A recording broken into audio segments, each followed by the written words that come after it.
audio sync in 3, 2, 1. Hi everybody, my name is Spammals and welcome to the end of month vlog. Now my voice isn't quite 100%, so please bear with me, and if I do keep this a bit shorter, please forgive me. Anyway, the month began with the continuation of Resident Evil 7, and that game was fantastic. Freaking loved that game, and we still have some DLC to come up to play this coming March, but yeah, great game. Way to bring back a series that for me had been long dead. Anyway, also we continued Kingdom. Another game, we spoke about this at the end of last month.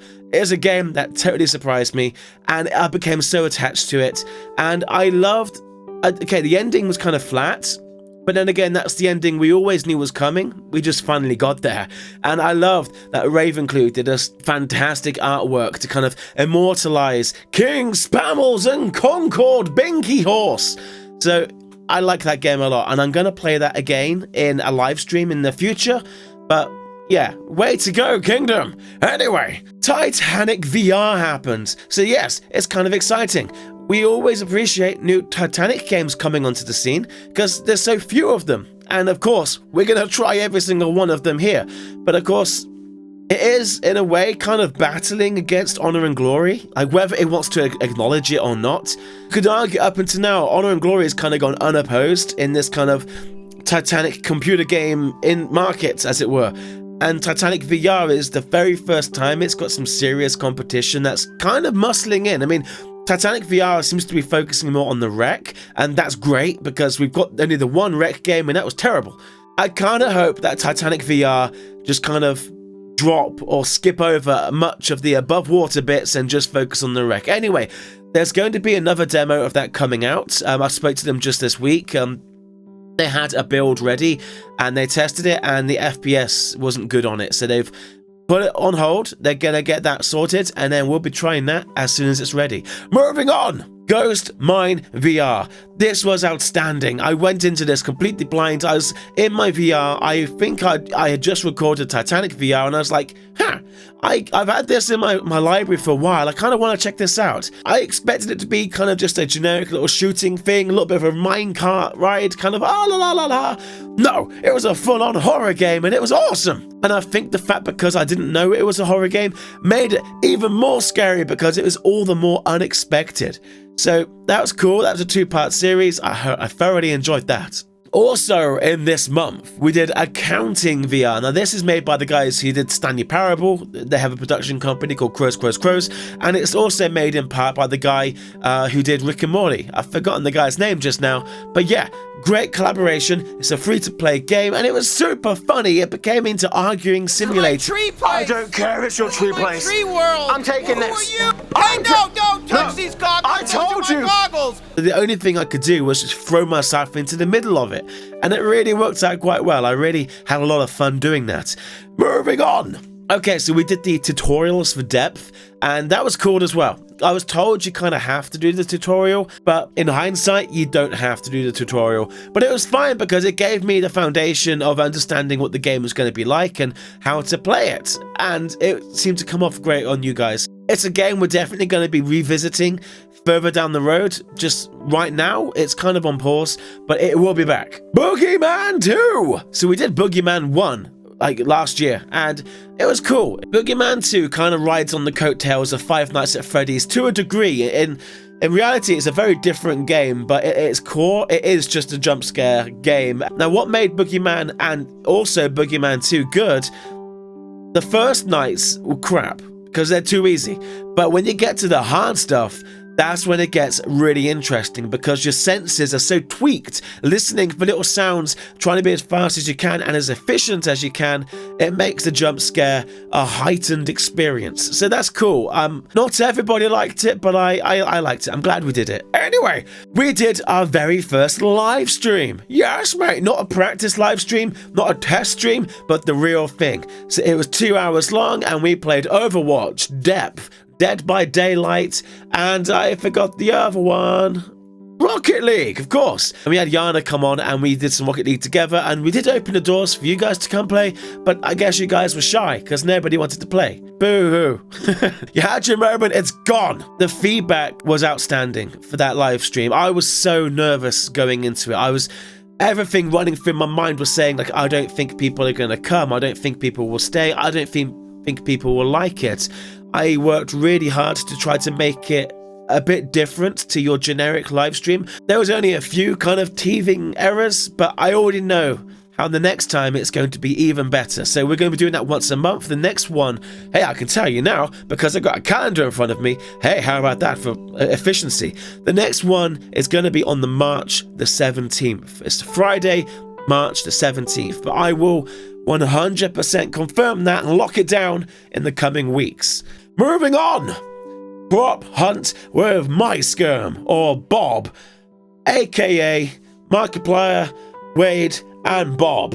So that was a treat. It was an unexpected treat. So all that happened was I, by chance, had everything set up to record. I just got done recording something. I think it might have been Kingdom. Needless to say, I was ready to go. I was actually about to pack down. And I just, by chance, went on to his Twitch. And boom, he's live streaming. And he's like, hey, we're about to play Gary's mod. If you want to play, hang around. I'm going to put the code out so you guys can join the server. It's like, what? Oh my God, I want to play, Rob. I want to play. I felt kind of awkward in a way putting it on because I didn't want it to come across like I was being cringy or to come across like I was pretending to be a part of their circle, because I'm just not. So that's why there's a disclaimer at the beginning, just to kind of set the tone. Hey, I don't know them, they don't know me, I'm a guest. Anyway, moving on. So we did Derail VR. So I recorded this at the same time as recording Titanic VR and Ghostmine VR. I didn't know this was going to be as good as it was.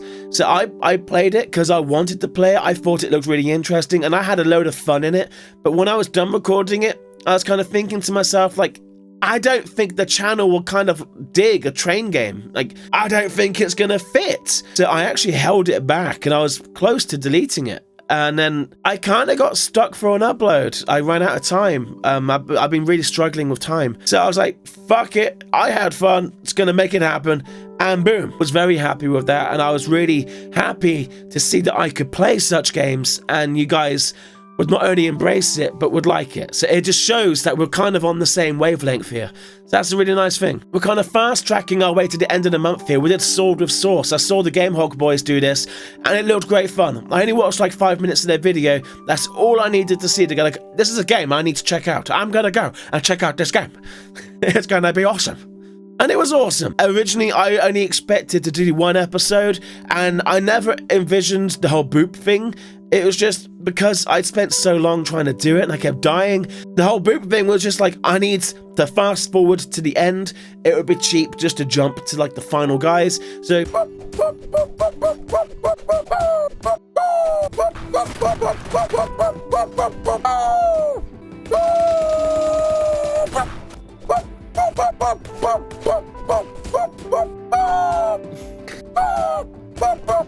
yeah! Getting everybody in a boop spectacular bonanza.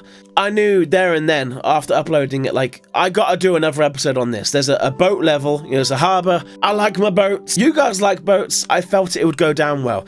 So it didn't go down quite as well, but hey, it still did just fine. And I had a lot of fun. And the people that did watch it, they had a lot of fun too. So that's all that matters. View counts don't matter. Happiness matters. If you're making people happy, you're doing something good. So... And now, confidently marching up towards the end of the month, we did Bendy and the Ink Machiner. Now, this was a free-to-play horror game you can download from itch.io, and it is a very promising game. It's set in like this kind of 1930s animation studio, but 30 years have passed, and over those 30 years, it's become kind of run down. For a first-person horror game, which, to be honest, is very hard to make it unique these days, they did a very good job giving it a very unique art style, color palette, and it worked. So we're going to get back into that. And now the reason my voice is fucked. One Night Stand. I never thought I would touch the game. Again, the Game Hog boys had done this to death. And I didn't really know if it was my style of game. But whilst watching theirs, I kind of thought, well, wait, I could do this, but I could do it my way. I could make it something of my own. And I thought it'd be just a really good excuse just to be really silly, really funny, and just have a bit of dialogue banter going on between the two characters. And it was so much fucking fun. So you got this jock, he's waking up, was like, oh my God, I put my dick inside of you. And then the girl, I wanted to do the most ridiculous girly voice. At first, I was trying to give her a really burly kind of voice, but I instantly didn't think that would work. So I started trying to go, hi as a kid, oh my God, you did what to my butthole? Yeah, I liked it a lot. But, whilst recording all of it, I was there for around, half an hour recording it, I guess, maybe 20 minutes. Just totally fucked my voice up. I was really overworking it, pushing it too hard, and it just gave up. It was like, fuck you, man. All the shit we've been through. Fuck you. There we go. No more one night stand. I was kind of thinking of doing another episode, but you know what? No, we're not doing another episode because it kills me. So what's coming up in the next month? I mean, as always, I can't really tell you what's going to be happening, but there's some things that are so obvious, I might as well just say it. So Resident Evil 7 is going to continue. We have the DLC now available. The DLC is called Banned Footage, and within that, you got Nightmare, Ethan Must Die, Bedroom, Jack's 55th birthday, Daughters. So there's another 5 episodes at least of Resident Evil 7. I found a very interesting VR game. I haven't played it yet, but it looks mental and I'm excited to try it. We have the live stream going on. I found another VR game that looks interesting. You could say it's out of this world. And okay, yeah, so I'm sure I already told you last month, but Sherlock Holmes is going to be back. I've been delaying it since January. It was supposed to be Jan, supposed to be February. We're going into March. I can't leave it any longer. So we're going to crowbar Sherlock Holmes in. Now, how it's going to work is still to be seen. It's not going to be a Sunday series because this is one big case as opposed to 5 1 to 2 hour cases. So 10 episodes of Sherlock, yes. And of course, we've already hinted, like, Titanic VR will be back. I've been invited to try out their next demo as soon as it's ready. So as soon as that's ready, we'll be jumping into that. You know what, let me tell you some things that didn't work out. So I've actually abandoned 2 games this month. I can't decide. I might put them up as like a Patreon exclusive, but I'm not sure because I don't want my Patreon people to think I'm giving them second grade quality stuff. I feel like it might just be interesting to, as like a behind the scenes kind of thing, to see what didn't make the final cut, you know? So I did a VR game, The Price of Freedom, and I haven't even edited it. I didn't touch it. I had such a terrible time playing it. It might be one of those things that comes out really funny in the edit because you're seeing me suffer so much, but from being within it, it was boring. It was bad. It was just bad. And I did a horror game called Shutter. And it looked interesting on the surface. It's about this little remote-controlled robot, and you operate the cameras on it, and you go into the building, and shit goes down. But in reality, it's just boring. Again, I'm trying to build a buffer, and I wasted 2 episodes on them pieces of crap. I might put them up if my sickness gets worse, and I can't record, they might go up as a bit of filler because I'd rather give you guys something rather than nothing. So if you see them, you know why. But otherwise, they might become a Patreon exclusive.